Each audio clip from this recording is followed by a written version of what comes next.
Et bonjour à toutes et à tous, je suis vraiment content de vous retrouver. Alors aujourd'hui, je vais refaire un petit top, top expert, jeu expert. Tout simplement parce que je trouve que ça faisait un petit moment que je l'avais plus fait. Et puis d'abord, on va commencer par le commencement. D'abord, je tiens à vous remercier parce que on est déjà 890 abonnés, 891 je pense. Et c'est grâce à vous. Et puis je voulais principalement vous remercier de me suivre, d'avoir des moments de partage, là comme je viens d'avoir, petit clin d'œil à Phil, avec qui je viens de jouer une super partie d'Ark Nova sur BGA. Et donc on s'est vraiment bien éclaté, et c'était sûr, vraiment à la dernière seconde suspense là, c'était énorme cette partie, vraiment à un point près. Bravo à toi l'ami. Et merci à vous tous, surtout de me suivre, de m'encourager, de me soutenir sur cette chaîne. Et donc voilà, donc là je vais essayer de refaire un petit top jeu expert. Peut-être que j'amènerai d'autres tops par la suite. J'avais en tête de faire aussi un top jeux initiés et jeux familiaux. C'est des jeux que j'ai beaucoup joués, qui sont beaucoup sortis, que ce soit en solo, mais pas que, en multi. Je joue beaucoup avec mon plus jeune de mes fils, à deux joueurs, mais j'ai aussi deux groupes de deux joueurs avec qui que je retrouve le week-end pour faire des chouettes parties de jeu à 3 et 4 joueurs. Et donc voilà. J'espère que vous allez vous retrouver là-dedans. J'avoue qu'il y a une mécanique chez moi qui sort plus que les autres, c'est la pause d'ouvrier. Mais vous allez voir. Donc, on va commencer tout de suite. En numéro 10, un jeu que j'ai adoré et que j'ai découvert avec mon ami Mikey quand on a été eh bien, à Cannes. Oui, c'est ça. C'était excellent. On n'a pas su faire une partie sur place complète, mais ça m'a donné hyper envie évidemment de me relancer de suite. Et puis par la suite, on a pu se refaire une partie.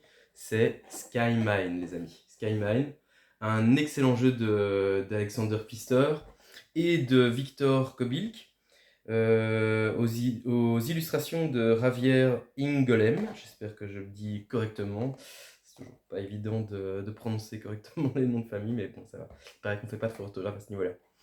Donc un jeu vraiment alors qui fait débat parce que forcément c'était anciennement Mombasa et donc là ils l'ont réimplanté en version science-fiction futuriste, mais toute cette mécanique est excellente quoi, d'aller chercher, comment ça s'appelle encore, on va monter sur différentes pistes et on va aller mettre des campements sur c'est la Lune, je pense.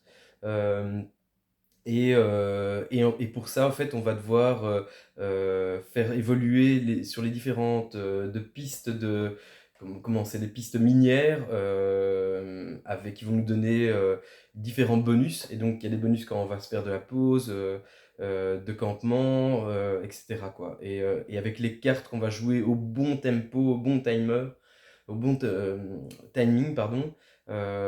Ça, c'est excellent aussi. Il y a une belle interactivité dans le jeu.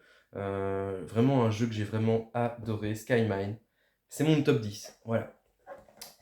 En numéro 9, un jeu qui est arrivé il n'y a pas si longtemps que ça sur la chaîne, et que j'ai vraiment adoré. Alors la première fois que je l'avais vu, encore une fois c'était avec aussi mon ami Mikey, on avait été à Essen également, et puis quand on l'a vu visuellement, en tout cas il nous donnait envie. Et quand je l'ai essayé pour la première fois, waouh, je me suis dit, ah oui, c'est une évidence. Il s'agit de Revive. Revive, c'est un jeu donc, alors, ça va pas être évident, de Christian Outsby, Helge Messner, Anna Vermlund et Elif Svensson. Les illustres, alors j'ai chaque fois pris les couvercles, donc vous m'excusez, là pour les illustrations, ils ne l'ont pas indiqué sur la boîte, à moins que c'était un des quatre. Euh, il n'empêche, Revive, un jeu vraiment hyper sympa, riche, vraiment. Moi, j'adore le fait que, alors c'est un jeu un peu post-apo, où on va immerger de la Terre parce que la Terre, on s'en est protégé, on a été creuser des tunnels sous la Terre. Là, on est, je sais plus exactement, mais des milliers d'années plus tard, et on immerge, et toute cette zone autour de nous est glacée, gelée. On est sur des terres désertiques gelées et on va devoir reconstruire dessus, repeupler, Moi j'aime bien vraiment, j'ai vraiment aimé le au début on trouve que le thème est un peu plaqué, mais moi je trouve pas, je trouve que tout fait sens. Puis j'ai adoré le fait comme ça d'aller creuser dans les tunnels, d'activer des machines. J'ai adoré le fait que ces cartes, on peut les jouer avec le haut, avec le bas. Il y a tout un effet de combo qui est juste savoureux, quoi. Vraiment, Revive, si vous n'avez jamais essayé, pour moi, c'est un bijou, quoi, vraiment. Après, vous allez me dire, sur mon top 10, c'est que des jeux que j'adore. Euh, ça, ça va pas être compliqué. Donc, Revive, mon numéro 9. Un autre jeu que j'ai énormément aimé. Alors d'abord c'est une maison que je suis depuis toujours. Je les avais découverts avec Big Monster à l'époque, il y a longtemps, sur un festival. Il s'agissait de Dimitri Perrier, si je ne me trompe pas, c'est bien ça? Ouais, ouais. Et Anne-Cat, et ils sont juste adorables. Vraiment un couple fantastique. Vraiment des gens accessibles, vraiment le cœur sur la main. Et puis moi, waouh, je les trouve géniaux parce que ils font tout eux-mêmes. Donc ils distribuent, ils produisent, ils sont auteurs, voilà, je trouve ça juste magique. Et donc voilà, sans plus attendre, je vais vous parler donc de Fédération, mon numéro 8, qui est un jeu encore dans l'espace, mais il y a toute une mécanique qui est vraiment hyper sympa, que j'avais jamais vue dans aucun autre jeu avant. C'est-à-dire que la pose d'ouvrier, on peut l'utiliser de deux façons, soit avec le Sénat, soit pour aller défendre des voies en fin de manche sur des projets. Et toute cette mécanique-là, elle est hyper bien foutue, vraiment. On va aller explorer aussi différentes planètes. Donc c'est un peu cartoonesque, un peu comme dessin. C'est Michael Cambra. Et il n'a pas été tout seul, Dimitri Perrier, puisqu'il a été aidé de Mathieu Verdier, qui est très connu aussi pour, si je dis pas n'importe quoi, c'était lui sur ce jeu que je connais par cœur, ouais, Ganymède, voilà. Je ne retombais plus dessus. Euh, Ici, vraiment, cette pose ouvrier, ici, vraiment, elle est incroyable parce que on peut faire vraiment pas mal de stratégies différentes et le jeu est excessivement bien équilibré. Euh, on va recevoir plein de bonus, plein de combos pour aller optimiser son plateau personnel et en même temps aller faire voter ses lois. Il y a de l'interaction forte aussi et en plus, il a été super bien équilibré pour deux joueurs aussi parce qu'il y a une manière de nous empêcher d'aller chercher à deux joueurs telle et telle action sur le plateau central pour faire en sorte que justement qu'on aille s'embêter l'un et l'autre. Donc non, moi j'ai vraiment adoré. Il y a un équilibre vraiment hyper intéressant. Fédération, c'est un tout bon jeu.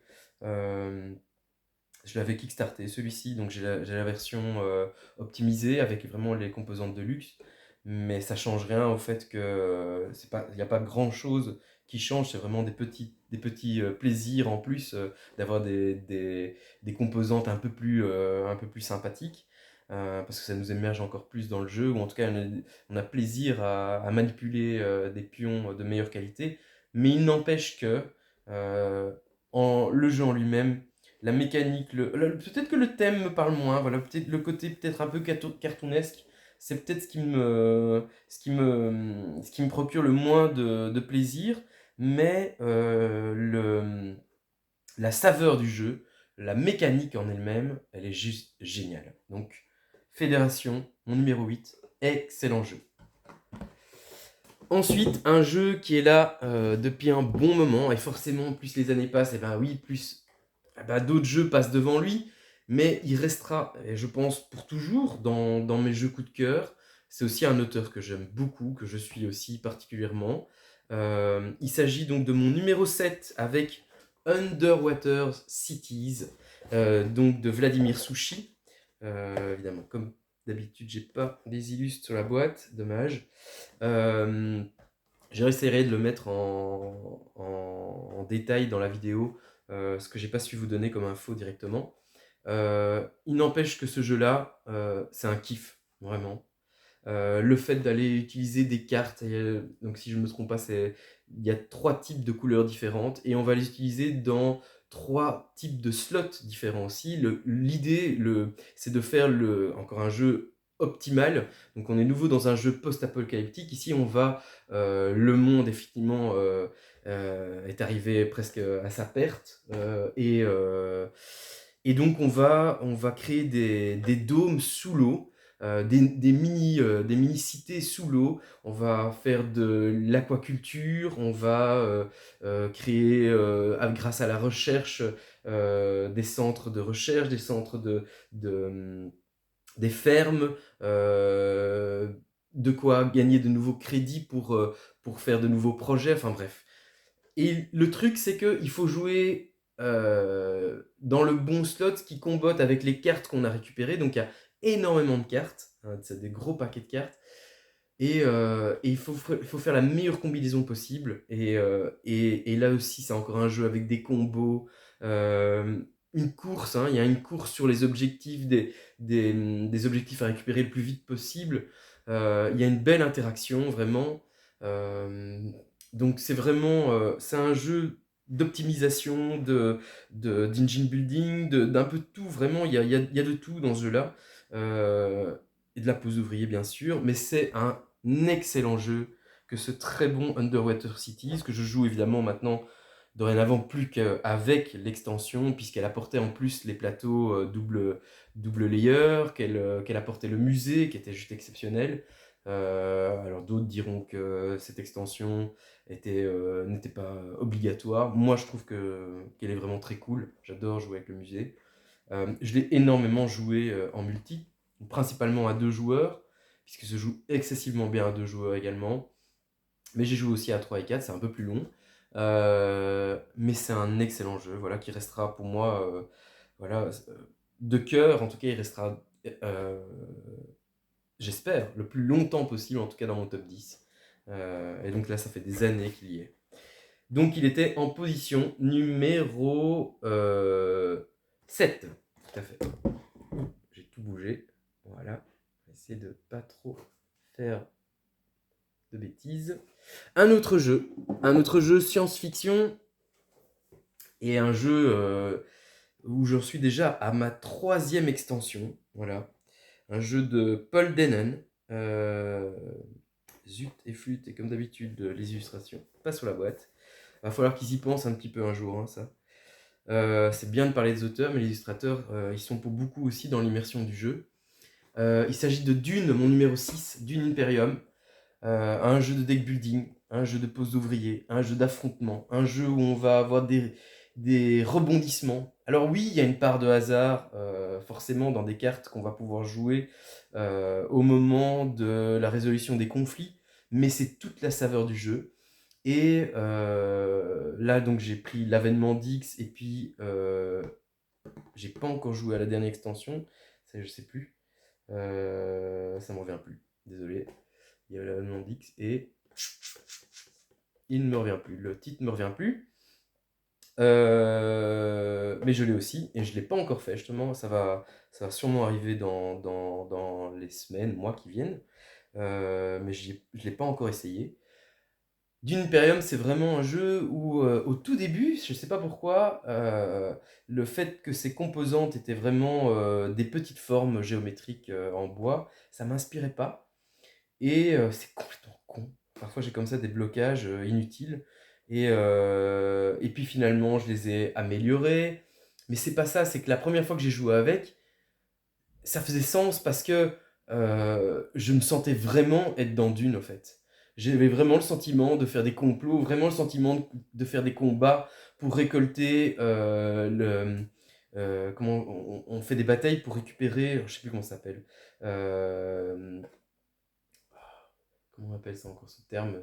Les termes me viennent pas souvent, mais comme si on avait en tout cas le pouvoir sur telle et telle zone sur le plateau de jeu, qui donne des micro-bonus, mais quand même. Et le fait d'aller récupérer donc la reconnaissance des différentes factions entre les Bene Gesserit, etc. Waouh, les Fremen, voilà. J'ai un peu perdu parce qu'on joue plus depuis un moment, finalement on oublie les termes. Mais c'est ça, c'est que les cartes étaient vraiment trop bien faites. Les illustrations étaient excellentes. Et vraiment, moi, Ce film de Villeneuve, l'œuvre de Frank Herbert, c'est une œuvre magnifique qui, tout petit en tout cas, m'avait pas inspiré. Et quand j'ai vu tout court, pas revu, j'ai vu pour la première fois ce film de Villeneuve, je me suis dit waouh, quel univers incroyable. J'avais vu le film de David Lynch quand j'étais tout petit, ça m'avait pas du tout plu. Je trouvais qu'il était complètement barré, les acteurs, waouh, ça partait dans tous les sens. Il y avait Sting, je pense, à l'époque d'ailleurs, comme acteur principal. Ça me plaisait pas. Et puis là, Villeneuve, pour moi, euh, il l'a sublimé, en fait, son œuvre, à Frank Herbert. Il en a fait vraiment un film épique. J'attends avec impatience vraiment la sortie du chapitre 2.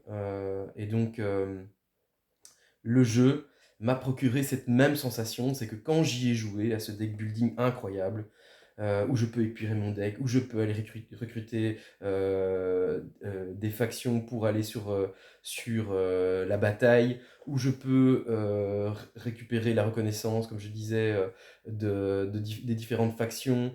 Et puis c'est une course, il faut atteindre 10 points de victoire, au mieux 12 quand on fait avec les extensions, je crois qu'on peut monter les points de victoire aussi. Mais il y a cette saveur là de tout d'un coup, au milieu de nulle part, on joue des cartes qui vont tout renverser, quoi. Enfin, ouais, je trouve que c'est vraiment un excellent jeu. Et c'est mon numéro 5 si je ne me trompe pas. Non, 6 excusez-moi. Mon numéro 6 Dune Imperium. Encore un jeu que j'ai vraiment pas mal joué. Et rien que d'en parler, déjà, ça me donne envie d'y jouer. Mon numéro 6 donc, Dune Imperium. Alors, un autre jeu d'un auteur que j'adore, voilà, qui est un énorme coup de cœur pour moi, voilà. Mais là, on rentre dans le top 5, donc c'est normal. Il s'agit de Great Western Trail de Alexander Pfister. Voilà, une fois de plus, l'illustration, bah, on n'en parle pas, d'accord. Et pourtant, voilà, moi, le plateau, je le trouve magnifique. Les cartes, bon, après, c'est des vaches, mais ce jeu, c'est vraiment, encore une fois, toute la subtilité de cet auteur incroyable. C'est un jeu hyper équilibré. Il y a une partie de deck building avec nos vaches qu'on va aller apporter dans différentes villes. Il y a une espèce de course d'optimisation avec les bâtiments qu'on va construire, avec cette façon d'avancer sur la piste du train grâce à nos ingénieurs, les cow-boys pour acheter les vaches. euh, Comment ça s'appelle encore c'est pas les architectes, mais pour construire les bâtiments.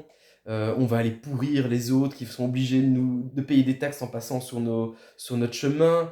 Euh, Ce jeu, c'est un bijou, quoi. Mais là, je peux dire qu'à partir de mon top 5, de toute façon, c'est que des bijoux. C'est vraiment. De toute façon, je les aime tous ici dans le top 10. Ils sont vraiment juste excellents. J'ai hâte d'avoir vos retours pour savoir si vous aussi, tous ces jeux-là, ils vous parlent. Et s'ils font partie de vos coups de cœur, vos petits chouchous.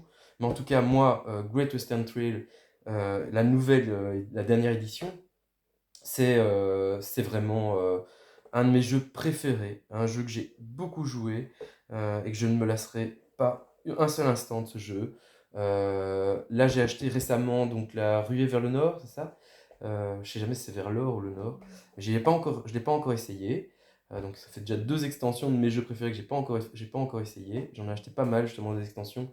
Ça faisait un moment que j'avais plus envie d'acheter l'extension parce que je me disais avant de peaufiner un jeu, d'y rejouer, d'y rejouer, d'y rejouer. Et au final, ça me donne trop envie, en fait, parce que, je sais pas, parce que quand on aime vraiment un jeu, ben finalement, on a envie de redécouvrir d'autres façons de l'aimer. Et bref, et j'en ai entendu que du bien, comme la dernière extension de Dune Imperium, dont j'arrive pas à retomber dessus, ça me saoule, sur le titre. Et puis après, quand je vais regarder, je fais ah ouais, évidemment. Mais donc voilà, Great Western Trail, excellent jeu d'Alexander Pfister. Le solo fonctionne super bien. En multi, c'est juste un plaisir incroyable. Encore un jeu que j'ai beaucoup joué à deux et qui est bien équilibré, encore une fois. Si vous ne l'avez jamais essayé, en tout cas, il faut l'essayer. Il faut vraiment l'essayer. Great Western Trail, mon numéro 5. Voilà, voilà, un autre très très très très très bon jeu. Alors, l'année passée, justement, j'avais fait un top. Là, j'avais un peu tout mélangé entre initié, expert. Ici, je vais essayer de recibler vraiment expert, si on peut dire ça comme ça. Euh, Ici, il était très très haut, il a perdu quelques places, vous allez comprendre pourquoi. Mais je l'aime vraiment d'amour, et c'est un auteur belge que j'apprécie, que j'ai déjà rencontré, que j'ai eu le plaisir de rencontrer plusieurs fois. Euh, mais en tout cas, c'est un bijou surtout en termes de saveur de jeu. Comment je vais dire ça? Le thème, moi, je trouve qu'il est excellent. De toute façon, tout ce qui vient là pour la suite, les thèmes collent parfaitement à la mécanique. Il s'agit de Carnegie, mon numéro 4. Un jeu donc de Xavier Georges, aux illustrations, enfin, on note, donc du grand Yann O'Toole. Euh, Excellent jeu, vraiment. Un jeu d'optimisation, mais pas que. Un jeu où on va faire des actions exprès en se disant, tiens, je vais faire cette action qui est pourrie pour moi, c'est vrai, mais elle est encore pire pour les autres. On sait voir d'emblée toutes les actions qu'il va y avoir dans le jeu, c'est juste à quel moment bien les jouer. On va pouvoir améliorer comme ça comment ça s'appelait? C'était j'allais dire notre industrie, mais c'est un peu ça. Euh, et bref, on va avoir différentes actions, que ce soit la construction, l'exploitation de la carte aussi, puisqu'on va aller améliorer les transports. On va partir de la calèche vers la diligence, vers les transports ferroviaires, j'ai jamais dit. Le chemin de fer, en tout cas, l'évolution du chemin de fer. Et surtout la thématique qui est, et bien que ce personnage apparemment a fait polémique, euh, en tout cas il a distribué une grosse partie de sa fortune dans des œuvres caritatives et dans des bibliothèques municipales, etc. Et on retrouve ça dans le jeu. Et voilà, peu importe finalement, on aime un jeu, enfin, c'est comme si on disait bah, je vais plus jouer à la cathédrale rouge parce que c'est sur le thème russe et pour l'instant eh bien, on veut plus entendre parler des Russes. Bah non, faut arrêter de déconner à un moment donné, quoi. Je veux dire, un jeu, ok, peut-être que le personnage est discutable, mais en attendant, le jeu, Xavier Georges a réussi à en faire en sorte que cet univers, en tout cas amené dans le jeu, eh ben, il marche à la perfection. On va aller dans notre société, on va faire l'action de manager, et donc on va envoyer différents employés se former grâce à l'action, comment ça s'appelle encore? Ah, je le dirais mille fois, ça me saoule. Ressources humaines.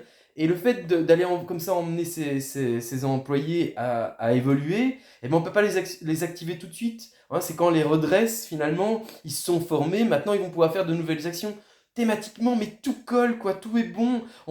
L'idée, c'est de finir avec 0 sou, puisqu'il a donné une grosse partie de sa fortune. Et donc, on va aller sur ces œuvres caritatives, et on va gagner comme ça des points de victoire. Et sur la carte, on va essayer comme ça de rejoindre les grandes villes en faisant améliorer les transports, puisqu'il a participé à ça aussi. Et donc, waouh, juste waouh, waouh, waouh, waouh, ça c'est vraiment un jeu que j'ai vraiment envie d'y rejouer. Là, ça me saoule parce que finalement, quand on a trop de jeux, eh bien, on n'arrive plus à faire tourner les jeux qu'on adore. Et là, pour le coup, celui-là, ben, ça fait un petit moment que j'y ai pu jouer.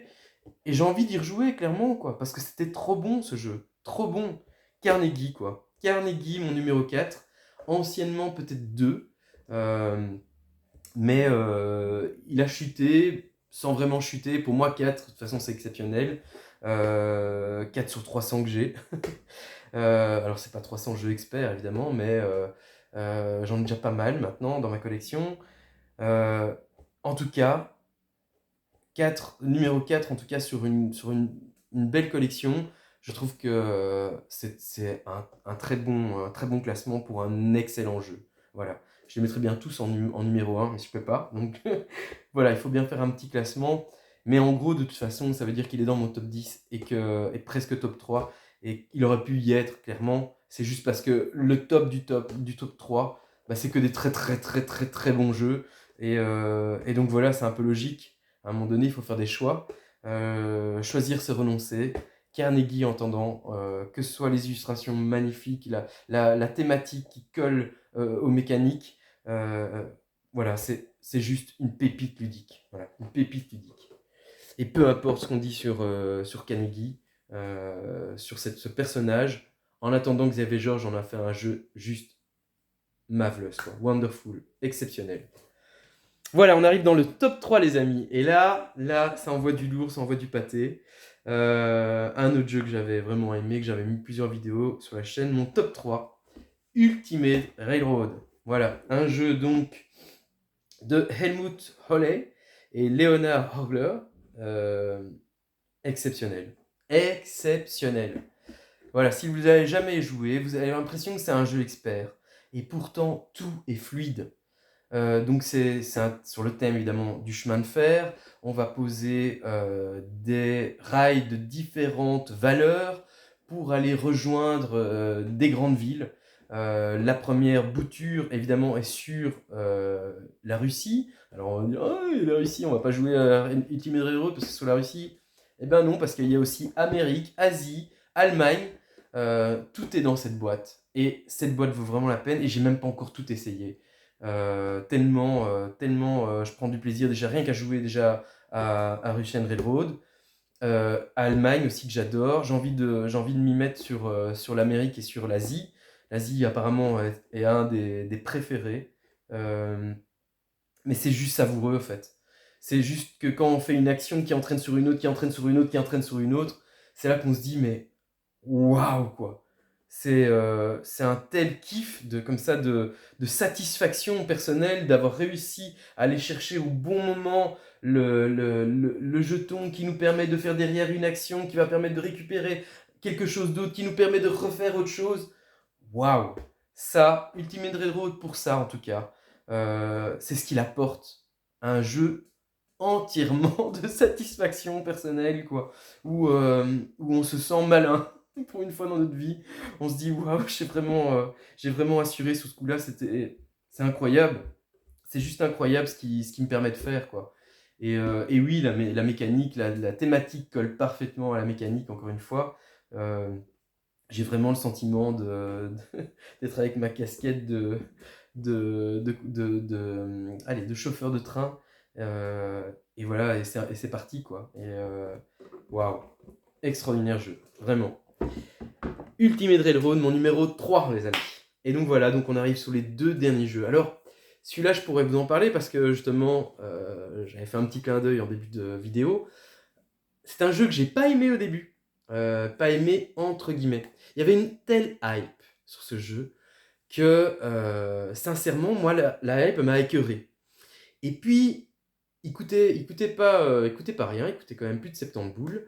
Je trouvais que les composantes, on était de nouveau un peu comme sur Terraforming Mars, la première fois qu'il est sorti, avec des plateaux tout fins. Je me suis dit, qu'est-ce que c'est que ce bordel?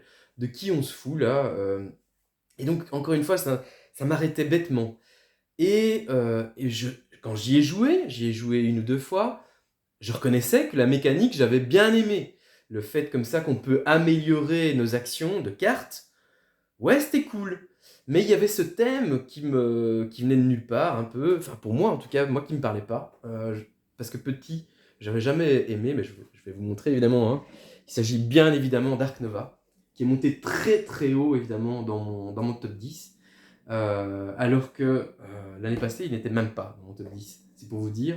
Et quand j'avais travaillé au Zap, limite si pour moi, c'était un jeu que je ne conseillais même pas à la vente, tellement limite, je dis limite parce que je vais jamais dire à un jeu qu'il est pas bon, alors que je sais très bien qu'il est bon. C'est juste que moi, je ne m'y accrochais pas en tout cas. Je sais pas, le thème me parlait pas tant que ça. Et comme je disais, petit, j'avais jamais été fan des zoos, etc. Et finalement, quand il est arrivé là récemment sur BGA, j'ai pas arrêté de faire des parties. La première m'a donné envie de faire une deuxième, puis une troisième, puis une quatrième, puis là je sais même plus combien je suis à plus de 20 parties en quelques jours. Tellement il y a ce côté ultra addictif, vraiment, où plus on y joue, plus on sent vraiment que ce jeu est hyper bien équilibré. Que l'auteur, je vais en parler quand même, hein, de Matthias Wig, évidemment ils n'ont pas mis les illus, dommage, mais en tout cas,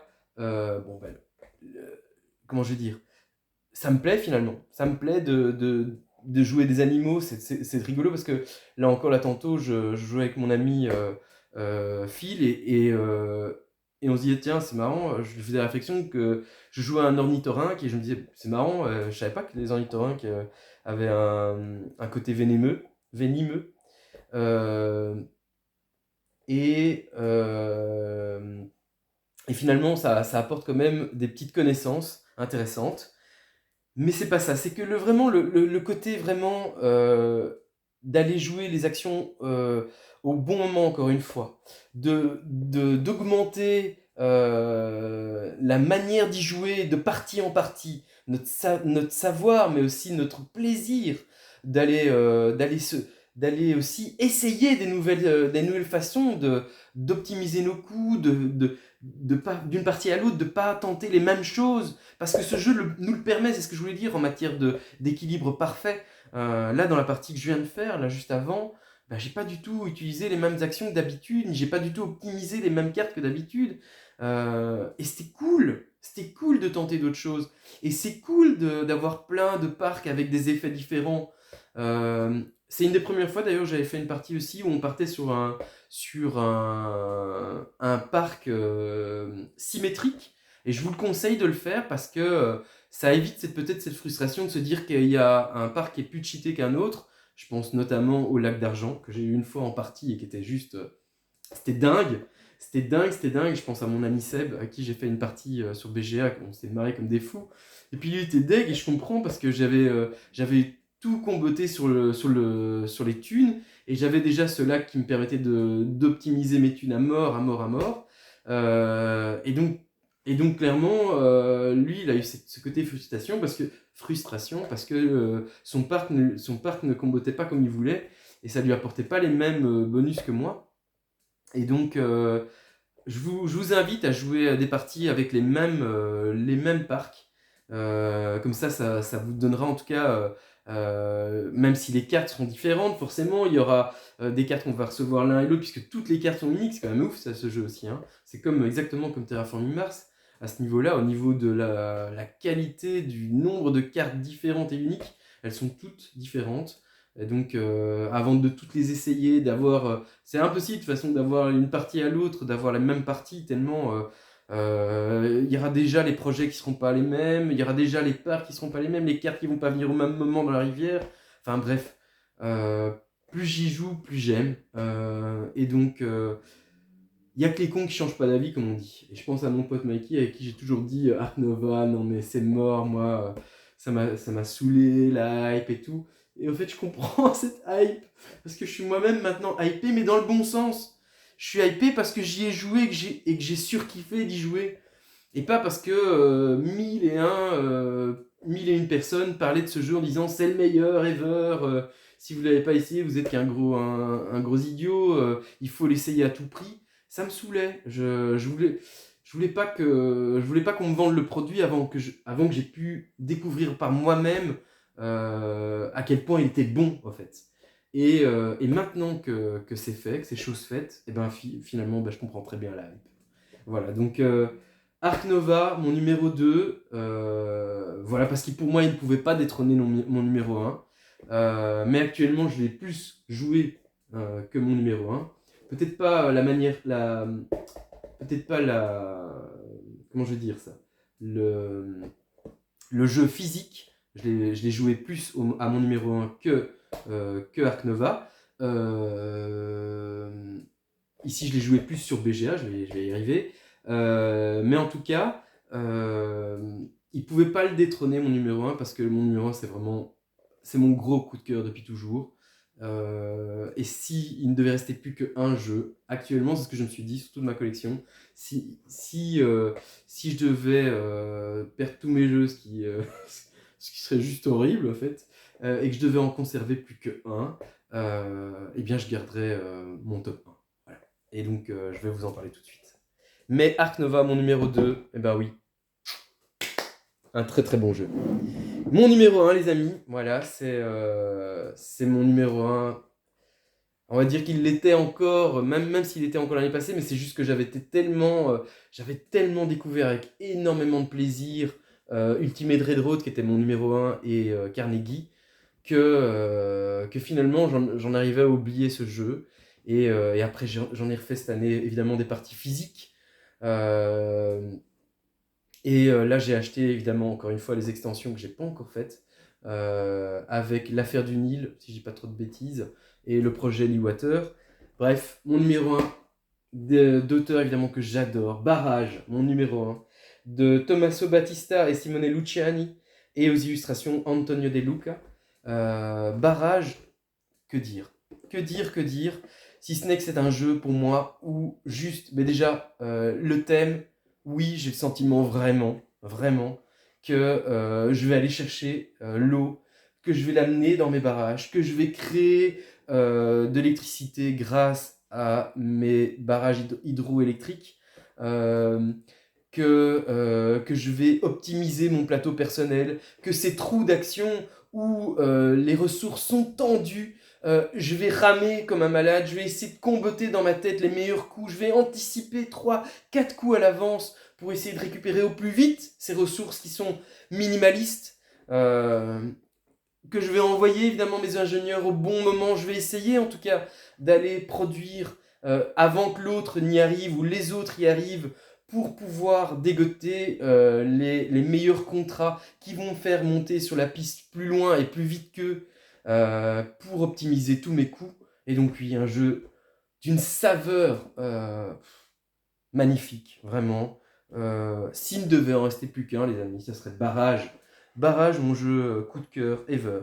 Barrage, le jeu pour moi qui est parfaitement...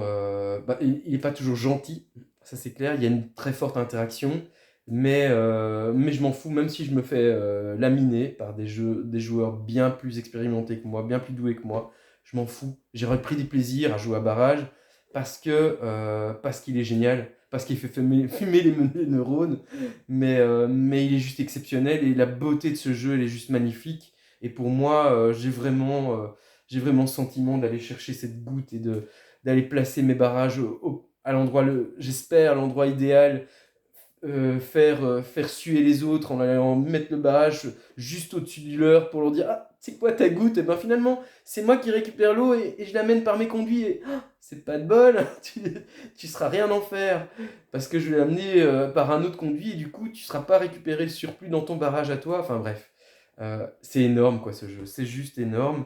Euh, Barrage est un excellent jeu, vraiment. Si vous ne l'avez jamais essayé, en tout cas, et qui peut vraiment intimider, clairement, et je peux le comprendre. BGA, encore une fois, là-dessus aussi, il parvient, en tout cas, ne serait-ce que déjà la mise en place, quand on joue dessus, tout est beaucoup plus fluide, tout est beaucoup plus rapide. Mais bon, voilà, quand on a l'habitude de jouer au jeu, moi j'avoue que je le mets assez vite bien en place. Et le plaisir, moi, il n'y a rien à faire. Le plaisir de toucher toutes nos petites excavatrices, etc.